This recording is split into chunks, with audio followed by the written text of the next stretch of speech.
came back in 1976 and started teaching. Yeah. And when you arrived back in South Africa, what was the climate like? 1976, if you remember, was the year when there were extensive school protests, student protests in the schools all over the country. And so there was a lot of trauma, I think, because people had been injured, people had been shot, the schools' programs had been disrupted. Teachers had become involved in trying to protect students and to support students and to take their own stand against apartheid. But they were met with a really violent response from the apartheid government. And so there were lots of people who had been detained, people were in prison for long times, families' lives were disrupted.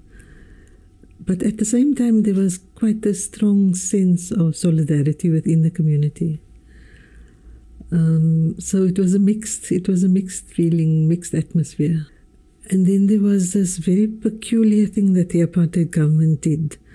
They had a list of people who had served time on Robben Island, activists who had served time on Robben Island. And what the police did was to go to every single Robben Island prisoner, ex-prisoner who was on their list, and threatened them, and sometimes arrested them and kept them in detention.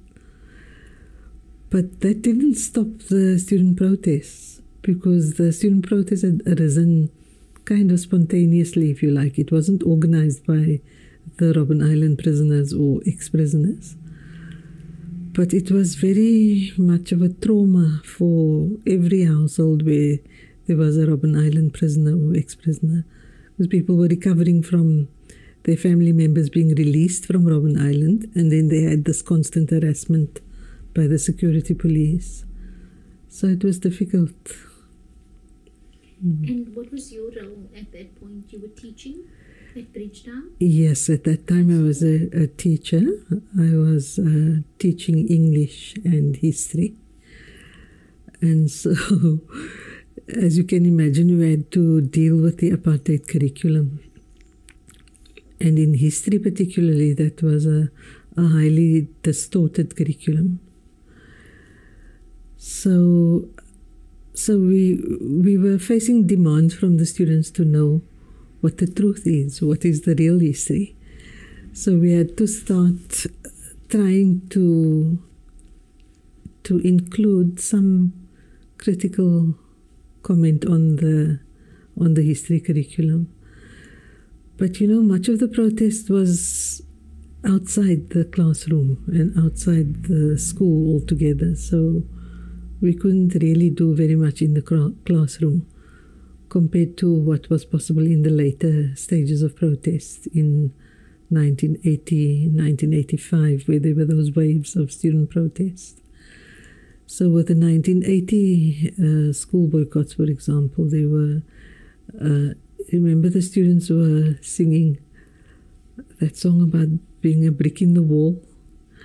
And so they wanted teachers to really do something different and not just promote an education that would turn out students who would just become a brick in the wall. So, and they spoke about gutter education, and they wanted a better education than the gutter education that was set out for them under apartheid. So at that time, I got involved with groups of teachers according to their subjects. So there was a network of English teachers, a network of history teachers. There was even a network of maths teachers, but I don't teach maths, so I don't know too much about that network. But I have colleagues and friends who were part of that.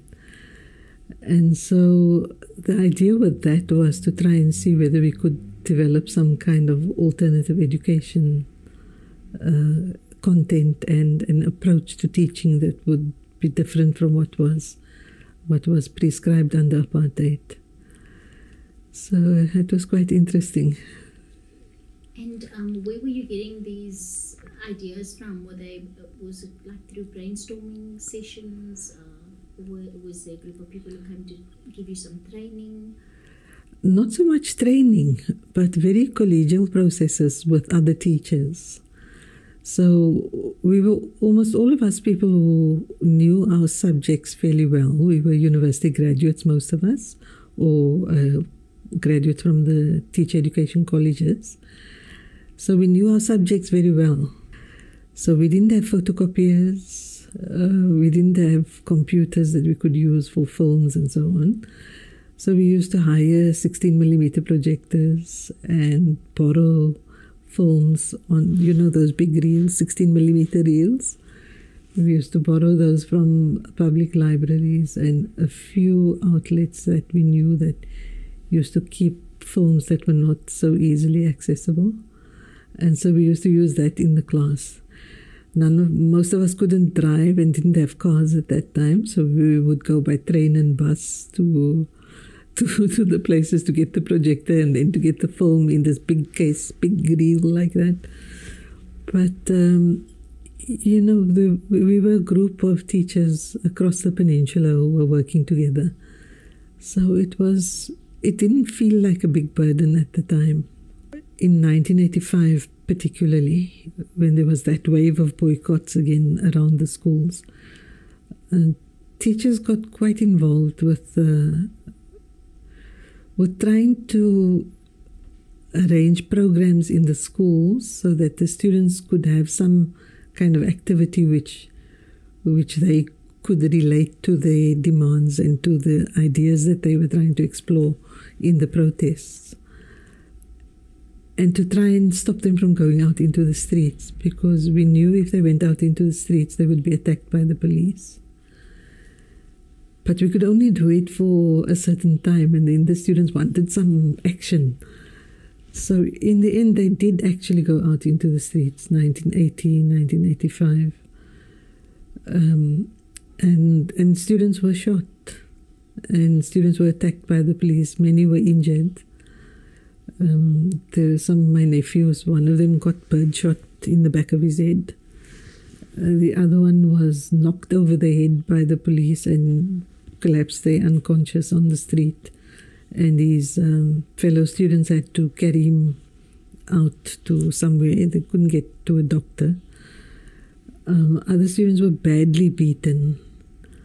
And so, the activity that we could organize as alternative education held the students' interest for a certain time, but after that they wanted to join the marches and protests. And so the teachers then became involved in trying to access doctors, trying to trace people who had been arrested. But, we didn't know where they were being held. And the police wouldn't give us much information. So then we got involved with parents in something called the Detainees Parent Support Committee. And that involved support work for the parents themselves, because for many of them this was the first time that they were experiencing this kind of direct political repression by the police.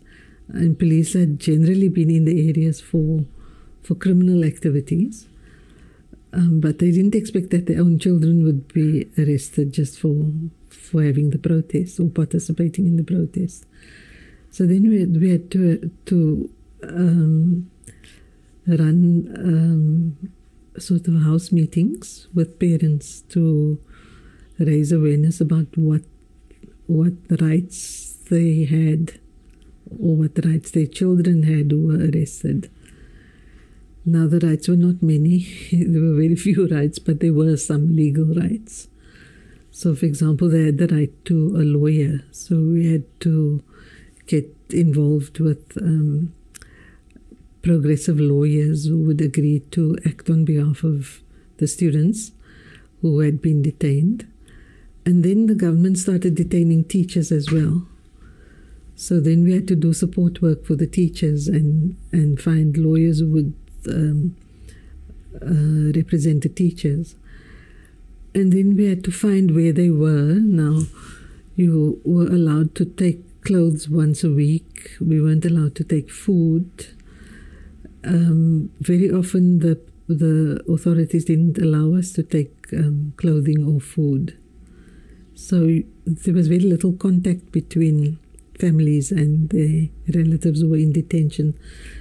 So sometimes the only contact was through the lawyer. So the lawyers actually played a very important role. So in these house meetings, we would sometimes invite a lawyer to come and explain what the law actually says, or under what provisions of the law was their relative being detained.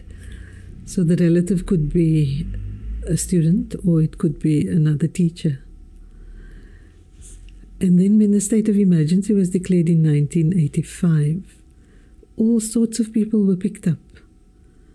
I was in Polsmoor. I was at the school where I was teaching. 3 teachers were picked up in one go, and so we were in a big cell of about 23, 24 people. Half of those were teachers, but some of them were not politically involved at all, and weren't even connected to schools. There was an education committee, a national education committee, which we used to call NEDCOM. We introduced a program of education for women unionists. Now, there was no women's structure in COSATU when I started there, but there were women in every trade union who were active either as shop stewards or organizers, who were looking for some kind of structure to bring women together across the unions and to put women's issues on the agenda. So I think in the 1987 COSATU Education Conference, we adopted a resolution to introduce a women's education program. And a year later, in 1988, we convened COSATU's first National Women's Conference. And we established a women's subcommittee as a subcommittee of the Education Committee. And we then elected a women's coordinator who was employed at the head office. So that was one of the most exciting developments. And I must say that the male colleagues, as you know, they may have been very patriarchal in their attitudes, but they were very supportive of the formation of this women's subcommittee. I'm referring specifically to the male colleagues in the COSATU head office. So it's people like Khetsi Lehoko, Chrissy Posengwe, Jay Naidu, Sydney Mufamadi. Without them, this project to run a women's education program and establish a women's committee would not have succeeded. Because there was quite a lot of resistance from men, because some of them thought there was no need to form a separate women's committee, that the issues that women were facing were the same issues that men were facing as workers, and so they could be taken up through the normal structures in the union. But what the women were saying was that the women's issues were actually getting less attention. It wasn't as high up on the priority list as the issues that all the other workers were facing. And there were some issues that were specific to women. So maternity leave, for example, wasn't very high up on the agenda until the women started putting it on the agenda. So I think it would be good to encourage the conversations between different generations, and to have those conversations in a respectful way, not in a way that assumes that the older generation is the one that can teach the younger generation, but more an approach that says that we can learn from each other, because there are lots of things that we can learn from the younger generation. And in a way, you know, the student protests, roads must fall, fees must fall, the whole decolonization movement, it actually has challenged us in the older generation to think again about the issues which we had taken up when we were young and when we were activists in our middle age and maybe now in our old age, but to think about those issues in a different way. So I think there's a lot of learning that can happen across the generations.